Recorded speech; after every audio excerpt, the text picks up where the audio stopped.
There's an old suburban driveway. Morning light, a little cold, a little slow. A silver Mercedes W126 is parked beside a tired Cadillac Brougham. Both cars are silent, but you can feel the contrast almost immediately. The Cadillac has that familiar American weight to it. Big chrome, soft lines, the kind of car people once trusted without thinking twice. The Mercedes has none of that drama. It just sits there with a calm, almost stubborn confidence. It's the kind of confidence you only get from a machine built with intention. Looking at them together, something subtle hits you. Not dramatic, just a quiet truth settling in. America was about to face a rival it didn't prepare for. Detroit spent years shaping its own definition of luxury: size, comfort, presence.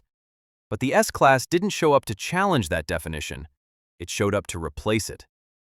Different priorities, different philosophy, different kind of pride. The shift didn't begin on highways or in showrooms. It began in places like this: driveways, side streets, quiet corners of everyday life. A family wakes up, sees two cars parked side by side, and suddenly one of them feels outdated in a way it didn't yesterday. That's where the real rivalry started. Not with noise, with comparison. And once people began comparing, Detroit started losing ground without even knowing it. Lawyers, bankers, doctors, they didn't switch cars for status at first. They switched because this new machine felt safer, steadier, more honest about what it could do. You didn't need to drive one to understand the appeal. Just looking at it told the story. These moments repeated across America: airport pickups, office garages, suburban driveways. Slowly, quietly, the S-Class took space that once belonged to big American sedans. And I remember the first time I ever noticed that difference myself.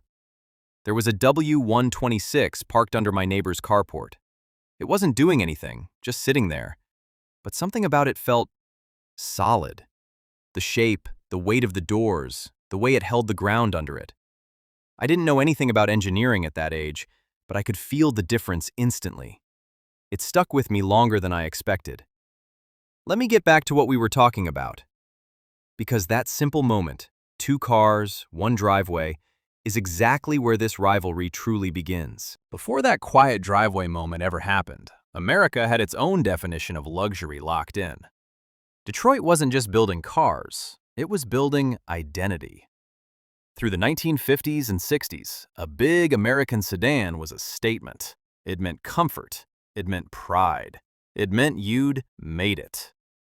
For a long time, that identity never needed defending. Cadillac and Lincoln lived in a world where size equaled status. Soft suspensions, wide benches, chrome trims that stretched a full arm's length. This was luxury in the American language. Families associated these cars with success. Executives trusted them. Even the sound of the doors closing was familiar. But the world was shifting quietly underneath all that confidence. In the early 1970s, the fuel crisis hit like a cold shock. Suddenly, big engines didn't feel like power, they felt like a problem. Gas lines stretched around blocks. Efficiency became more than a number, it became a necessity. Detroit was caught off guard. Across the ocean, Germany wasn't guessing where the world was headed. Mercedes had been preparing for tighter regulations, better safety, stronger structures, and more efficient engines long before America was forced to. Their approach wasn't reactive, it was philosophical, a kind of engineering discipline that didn't bend for trends. And that's the real difference. Detroit built cars around comfort, Mercedes built cars around survival. The W116 S-Class, the first model officially given the S-Class name, arrived in the early 70s with technology Americans weren't asking for yet, but would soon depend on. Crumple zones, rigid safety cells, anti-lock brakes. These weren't upgrades, these were foundations. Meanwhile, back in the US, the industry struggled with emission laws, corporate downsizing, and an aging design language. It wasn't that Detroit couldn't innovate, it was that Detroit didn't see the need to innovate at the pace the world was changing. The luxury sedan market started to feel the pressure. Customers noticed, dealerships noticed, even Detroit's own engineers felt the tension. By the time the W126 arrived in the 1980s, it didn't just feel like a foreign option, it felt like the next chapter America wasn't ready to write yet. The design was clean, disciplined, and aerodynamic years before aerodynamic became a buzzword in US showrooms. It wasn't trying to impress anyone, it was trying to outlast everyone. This was the moment when values started to shift. Safety became a selling point, longevity became a reason to spend more, engineering became more important than softness. American sedans still had heart. They still carried nostalgia. They still meant something. But the world had changed, and the luxury market was changing with it. What Detroit built for comfort, Mercedes built for endurance. What Detroit built for style, Mercedes built for purpose. And soon, American buyers weren't comparing design, they were comparing longevity. A Mercedes might last 15 years with dignity. A Cadillac or Lincoln of the same era, not always. People noticed that. Slowly, quietly, the question shifted from which car looks better to which one will still feel solid after a decade. That question changed everything. Because this wasn't just an engineering difference, it was the beginning of an emotional shift in American car culture, the kind that set the stage for the rivalry that was about to hit full force. The real shift didn't happen in boardrooms or engineering labs. It happened in American homes, families, driveways, people making decisions that didn't feel historic at the time, but eventually reshaped the whole market. It usually started the same way. A businessman, a doctor, an architect, someone who drove long miles, spent long hours behind the wheel, someone who cared less about chrome and more about reliability. Their old Cadillac or Lincoln had served them well. Soft ride, easy steering, familiar presence. But over time, the creaks grew louder. The suspension softened too much. The trim pieces loosened. Maintenance trips got more frequent. And then, someone in the office bought a Mercedes.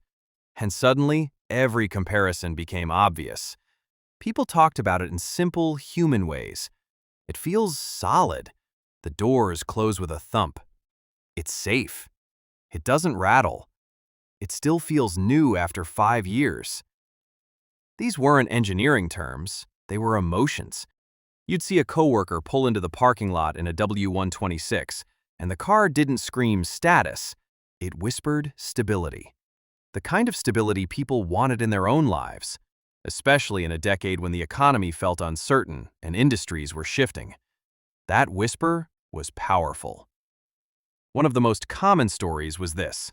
A family man, mid-career, kids growing up fast. He's driving a big American sedan that he inherited or bought because that's what everyone bought. But he sees someone with a Mercedes, rides in it once, and feels something different. Not excited, not dazzled, just reassured. That's the emotional path that changed everything. Mercedes wasn't selling thrill, it was selling peace of mind. And peace of mind ages better than style. Across the country, more and more people started making the same choice. Let me try something that lasts. The resale value helped, the fuel economy helped, but the biggest factor was trust. The S-Class earned trust slowly, steadily, mile by mile. Meanwhile, in many American garages, old luxury sedans were starting to feel tired earlier than they should have. Soft bushings, fading upholstery, sagging doors, carburetor issues, coolant leaks. Things that shouldn't define luxury, but did. Every comparison moment pushed the scales further. I remember hearing someone say once, "The difference between the cars is how they age." And that line explains a whole decade of shifting loyalties. Because as families upgraded, they weren't buying a Mercedes to show off. They were buying it to stop worrying, to stop thinking about the next repair, to stop hearing rattles that reminded them the car was slowly giving up. The buying pattern changed so naturally that no one labeled it a trend. It was just life moving forward. Another story repeats often: the long-distance driver. Sales reps, consultants, people who lived on highways. They needed a car that wouldn't let them down on a late night or long drive. The S-Class wasn't fast in the dramatic sense, but it was consistent. And consistency feels like safety when you're the only one on the road at 2 a.m. American sedans were comfortable, no doubt, but comfort isn't the same as confidence. Comfort is what you enjoy. Confidence is what you rely on. The S-Class offered both, and that combination is rare. Over time, entire neighborhoods shifted without realizing it. A new Mercedes in one driveway, then two, then the old American luxury cars began sitting farther back in garages, half-covered, used less and less. It wasn't disrespect, it was just the quiet reality of aging machines meeting newer expectations. Detroit didn't just lose customers, it lost moments. Moments where a family said, "This feels right. We can trust this. This will last." Those small moments added up into something big, something historic. And in every one of those stories, there's always a little emotional conflict, a sense of loyalty pulling one way and a sense of practicality pulling the other. The heart loved Detroit, but life leaned towards Stuttgart. That emotional pull shaped the entire decade. A car isn't just metal and rubber, it's memory, identity, pride, fear, responsibility. When those emotions attach themselves to a different brand, the market doesn't just shift, society does.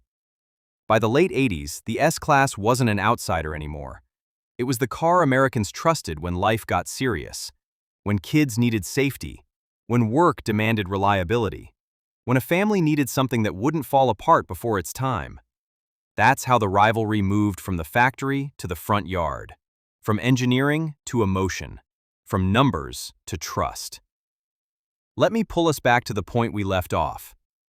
Because this emotional drift wasn't accidental, it became the turning point Detroit couldn't ignore. Inside Detroit's engineering rooms, the rivalry didn't feel emotional at first. It felt technical. Numbers, measurements, tolerances. But once the teardown cars arrived, once the W116 and later the W126 were stripped down piece by piece, the atmosphere in those rooms changed. These weren't moments shared with the public. They weren't filmed. They weren't written about in glossy magazines. They were private, serious, almost uncomfortable. Because when engineers opened up a Mercedes, they weren't just looking at another competitor.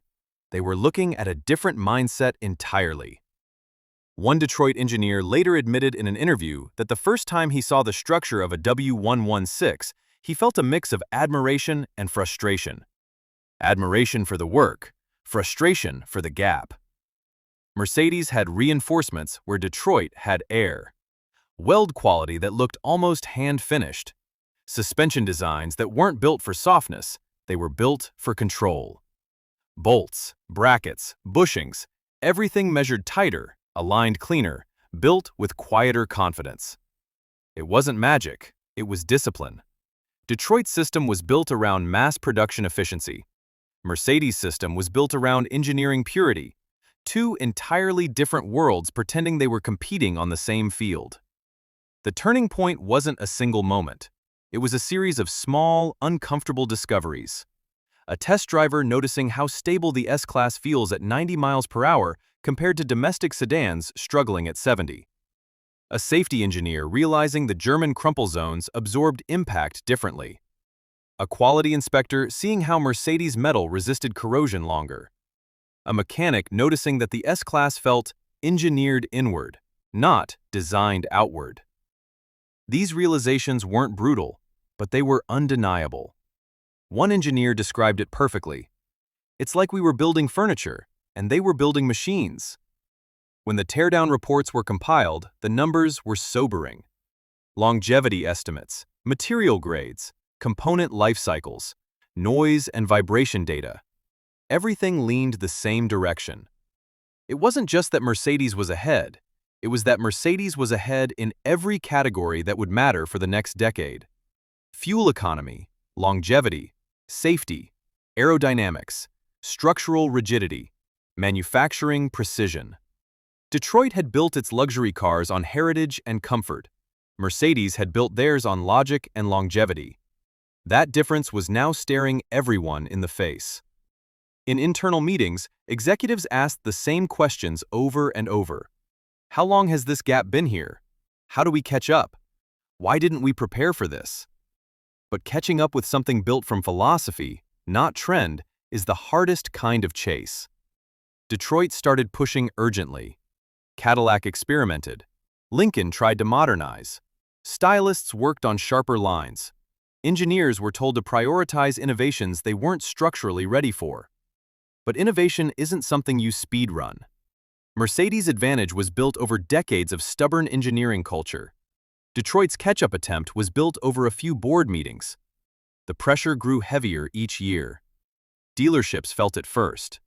Customers returning after 2 to 3 years with complaints about rattles or failing components, while their neighbors' Mercedes cars still felt tight after 5 or 6.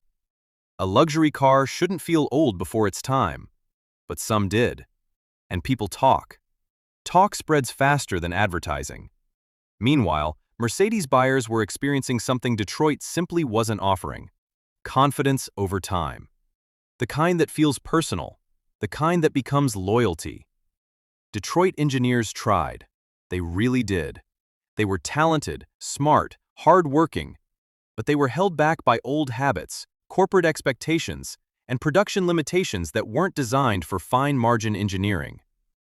A quiet truth settled in the industry. Detroit wasn't just losing a rivalry, it was losing time. And in the automotive world, time is the only advantage that matters. There's a moment that often gets talked about in engineering circles: the first time American teams tried to benchmark the W126's aerodynamic profile. It wasn't just good for its class, it was good by sports car standards. Years ahead, almost annoyingly efficient. Aerodynamics weren't even a priority in US luxury design then, but suddenly they needed to be. Fuel economy standards tightened, safety expectations rose, customers demanded more. The world was changing, and the S-Class happened to be built for that world. By the late 80s, Detroit realized something they never wanted to admit out loud. They weren't competing with a model, they were competing with a philosophy. And you don't beat philosophy with quick fixes. I drifted for a moment, picking the story back up now, because this turning point wasn't the end of the rivalry. It was the moment Detroit understood the scale of what they were up against. When you look back at this rivalry now, it doesn't feel like a battle between two companies. It feels like a moment when two different ideas about luxury finally met each other on the road. Detroit believed in comfort, presence, identity. Cars that made you feel something the moment you saw them. Cars that carried family memories, weekend drives, and the soft glow of American nostalgia. Mercedes believed in something simpler: that a luxury car should protect you, last for years, and stay honest no matter how much mileage life puts on it. Two definitions of success, both valid, both meaningful, but only one could survive the changes coming. Because the world wasn't asking for chrome anymore, it was asking for confidence. The rivalry between Detroit and the S-Class wasn't a clash of personalities. It was a reflection of how people were changing, how priorities were shifting, how families were thinking more about safety than softness, longevity than loyalty. And that's what makes this story feel human. You see it in the way car culture evolved. People didn't stop loving American sedans. They just started wanting more from the idea of luxury. Not bigger seats, stronger structures. Not plush rides, predictable handling. Not just appearance, assurance. The S-Class didn't embarrass Detroit. It challenged it. And good challenges change people. You can trace the ripple effects everywhere, in how manufacturers began talking about safety first, in how aerodynamics became standard conversation, in how buyers started asking questions no one asked in the 60s. How well does it age? How safe is my family inside it? How long can this car stay honest with me? The emotional shift was subtle. Nobody woke up one day and declared German engineering the new king. But over time, American buyers felt something they couldn't ignore. The S-Class gave them a different kind of comfort. Not soft comfort, secure comfort. That feeling reshaped everything. And Detroit did respond. Cadillac improved. Lincoln evolved. Other brands stepped in. Even newcomers like Lexus built entire identities around the same principles Mercedes had championed for decades. Competition always makes the road better. The rivalry didn't kill American luxury, it matured it. When you look at old highways, old catalogs, old commercials, you see two ideas running side by side. One built on heritage, one built on precision. And the moment they crossed, the entire map of American driving changed. That's the emotional truth here. Rivalries don't just produce winners and losers, they produce reflection. Detroit needed that reflection. America needed it too. And when you drive an old S-Class today, or an old Cadillac, you feel echoes of that moment. A reminder of how change enters our lives, not through arguments or noise, but through small, quiet shifts we only notice later. Stepping back onto the main track of the story, because this reflection leads to one final part, how the rivalry ends, and what remains when the noise fades. We end where the story really lives, in stillness. Not in sales charts, not in horsepower specs, not in magazine covers, but in the quiet spaces where cars age, where memories settle, where time reveals what engineering or nostalgia alone cannot. The rivalry between Detroit and the S-Class wasn't dramatic the way people imagine automotive battles. There were no big announcements, no single event where one side won. It was a slow shift, the kind that sneaks into daily life until one day you look around and notice the landscape has changed. A driveway, a garage, a street corner. These places carried the real truth. Because when the S-Class arrived in America, it didn't take territory with noise. It took it with consistency, with quality that didn't fade, with dignity that held on through miles and years. And that quiet dignity was something American buyers felt deeply, even before they understood it. Detroit's cars had heart. They still do.